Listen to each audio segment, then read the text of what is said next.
dalam proses pembelajaran itu baru masuk e-learning. Sekarang orang sudah bicara dengan istilah mobile learning. Nah, anak-anak kita sudah jarang yang buka komputer ya Bu ya, sudah pakai iPad semuanya. Ya kuliahnya pakai iPad, pakai smartphone, sudah ngikuti kuliah dosen sudah pakai smartphone. Ya, anak-anak malah lebih canggih lagi yang UNAS itu Bu ya. Cari bocoran juga pakai smartphone. Bocorannya pakai smartphone. Ya. Jadi kalau Bapak Ibu tanya pada putra-putrinya Bapak Ibu yang kira-kira SMA begitu, kalau tanya sesuatu dia pasti tanya ke Google. Ya, net generation ya. Jadi istri saya itu kalau tanya anaknya, ini gimana sih menjalankan program ini sih sebenarnya. Kalau kita kan tanya kan selalu begini, loh ini kok bisa ini, gimana caranya? Ya, baca buku di mana gitu kan. Kalau generasi saya itu selalu tanya bukunya apa gitu ya. Tapi kalau anak-anak sekarang jarang yang tanya bukunya, dia langsung cari ke Google saja gitu ya. Tanya ke Google. Nah kemudian multimedia interaktif ini. Jadi memang ini Bapak Ibu, dosen-dosen yang di usia berapa ya Pak ya, di usia 50 tahun ini kan generasi radio dan televisi, ya paper base, paper and pencil. Jadi basisnya adalah kertas sama pensil itu ya. Tapi mahasiswanya ini adalah generasi Z, ya net generation, basisnya adalah internet, alamatnya ya di situ, rumahnya di situ, pergaulannya di situ, dan semuanya di situ. Dan buat mahasiswa menggunakan jejaring sosial itu sudah biasa.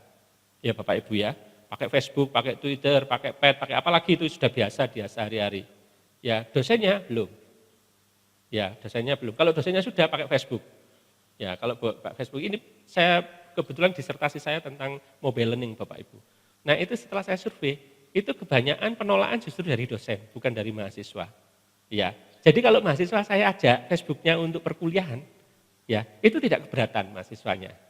Tapi kalau dosen saya ajak untuk membuat mata kuliah di Facebook, dia tidak mau karena dia punya jejaring dengan itu kelompok dengan teman-temannya yang generasi yang ini, yang itu yang suka pesan-pesanan lagu, lagu Titik Sandura, lagu lama-lama gitu ya. Nanti ketahuan mahasiswanya kan. Jadul gitu ya. Ya. Jadi ini Bapak Ibu menyarankan pada Bapak Ibu dosen untuk memanfaatkan Facebook karena ternyata dari mahasiswa per kelas itu yang 40 sampai 60 hampir semuanya punya Facebook, akun Facebook. Ya dan biasanya dia enjoy menggunakan itu. Ya sudah kita pakai aja itu. Sehingga sekarang papan tulis pengumuman itu bersih Bu. Ya dulu kan pakai tempel-tempel begini. Sekarang Kaprodi S1, S2 di tempat saya sudah punya Facebook semua Bu. Jadi kalau ada pengumuman di scan masukkan Facebook. Dia tahu, oh sudah dibaca sekian orang gitu.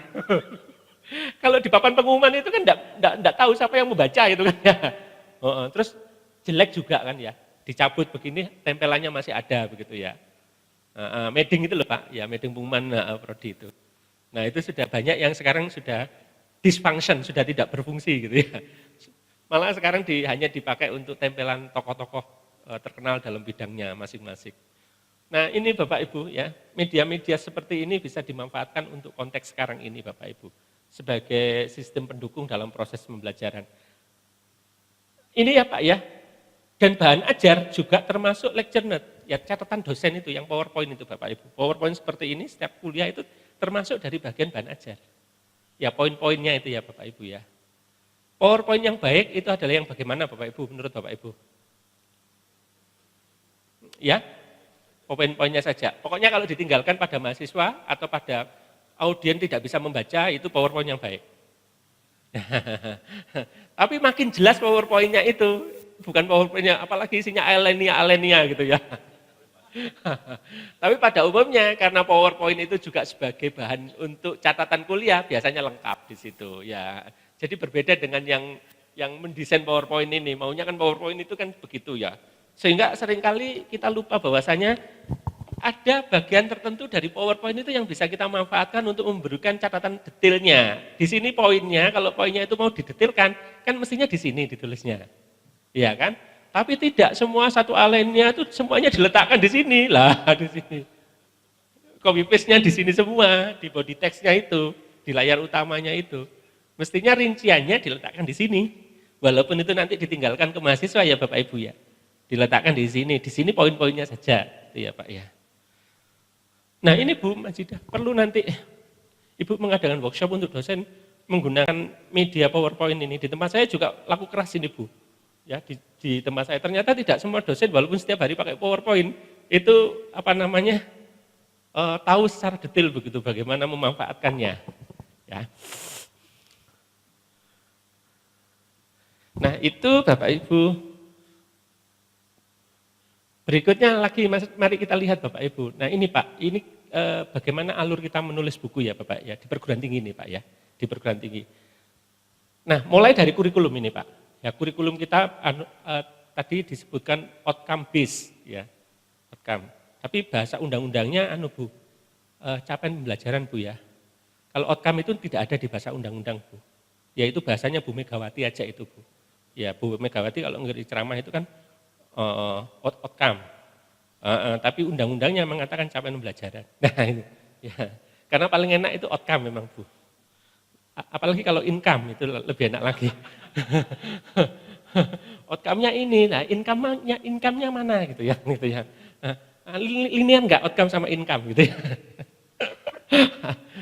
Nah, gampangannya gini, dari kurikulum itu kemudian struktur kurikulum muncul ya Bu ya, mata kuliah per semester. Terus kemudian dosen membuat RPS, rencana pembelajaran semester ya.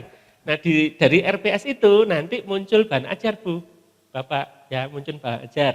Muncul lagi diktat ini, diktat. Nanti apa diktat, apa bahan ajar kita lihat slide berikutnya. Kemudian modul ajar.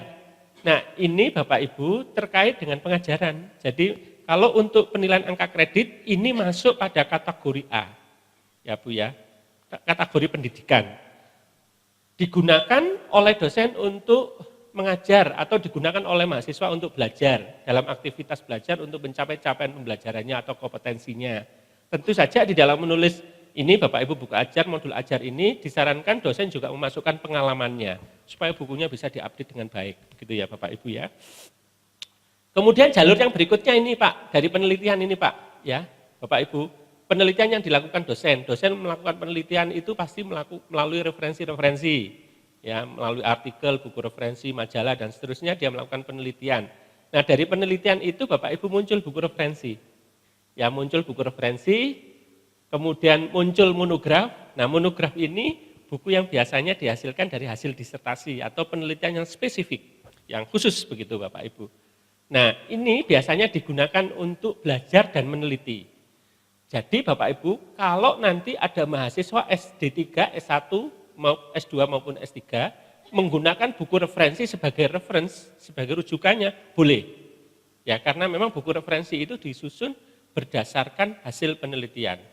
Tetapi nanti kalau ada mahasiswa D3, di S1 sampai S3, ya menggunakan buku ajar, apalagi modul ajar, apalagi diktat sebagai referensi, itu segera dicoret Bapak Ibu.